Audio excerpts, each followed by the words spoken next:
ఇక్కడ చూడండి, మనకి ముగ్గురు కనిపిస్తారు ఇక్కడ. 21 నుంచి చదువుదాం.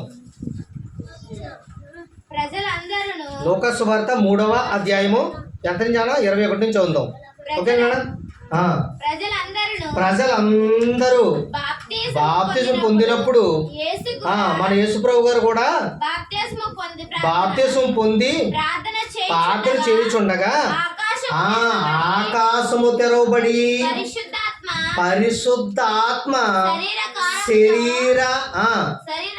శరీర ఆకారముతో పావురం వలె ఆయన మీదకి దిగి వచ్చిందంట. అప్పుడు నీవు నా ప్రియ కుమారుడు నీ యందు నేను ఆనందించుచున్నాను యొక్క శబ్దం ఆకాశం నుండి వచ్చిందంట. బాగా వినండి. బాప్తిని తీసుకున్నది ఎవరు? ఎడగొడతాను, జాగ్రత్తగా వినండి. బాప్తిని తీసుకున్నది ఎవరమ్మా? అది చెప్పాలి మీరు. బాప్తిని తీసుకున్నది ఎవరు? యేసు ప్రభు గారు ఒడ్డుకు వచ్చారండి. అక్కడ ఆయన మీద వచ్చింది, వాలింది ఎవరు? పావురం. ఎలా వచ్చింది? పరిశుద్ధాత్మ శరీర ఆకారంతో ఎవరు వచ్చింది? తండ్రా పరిశుద్ధాత్మ? వాలింది ఎవరి మీద? వాలింది యేసు ప్రభు గారి మీద పరిశుద్ధాత్మ శరీర ఆకారంతో వచ్చి వాలింది. అక్కడికి ఎంతమంది ఉన్నారమ్మా? 2 ఉన్నారు. ఇప్పుడు శబ్దం ఎక్కడి నుంచి వస్తుంది? అక్కడి నుంచి చదవండి. మీరు చదువుతో బైబిల్ నేను అడుగుతాను, మీరు బైబిల్ చూడాలి. అక్కడ శబ్దం ఎక్కడి నుంచి వచ్చింది?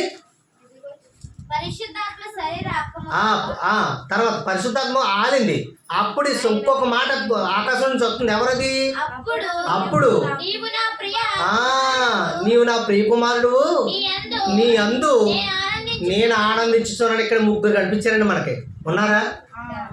ఒకవేళ మీరు అనుకున్నట్టుగానే ఒకవేళ ముగ్గురు ఒకటైతే, నా ప్రశ్న, ముగ్గురు ఒక్కటైతే తండ్రి కుమార పరిశుద్ధాత్మ, తండ్రి కుమార పరిశుద్ధాత్మ ముగ్గురు ఒక్కటైతే అలా రావాల్సిన పని వచ్చింది ఆయనకి.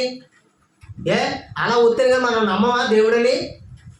కుమారుడు కన్యమరియ గర్భాన్న జన్మించి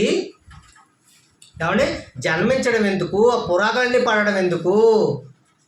అలాగే ఎందుకు పురాకులు పడాలండి? ఆయన కన్యమరియ గర్భాన్ని ఎందుకు పుట్టాలండి ముగ్గురు ఒక్కటైనప్పుడు? ఇది నా ప్రశ్న. దీనికి సమాధానం చెప్పండి.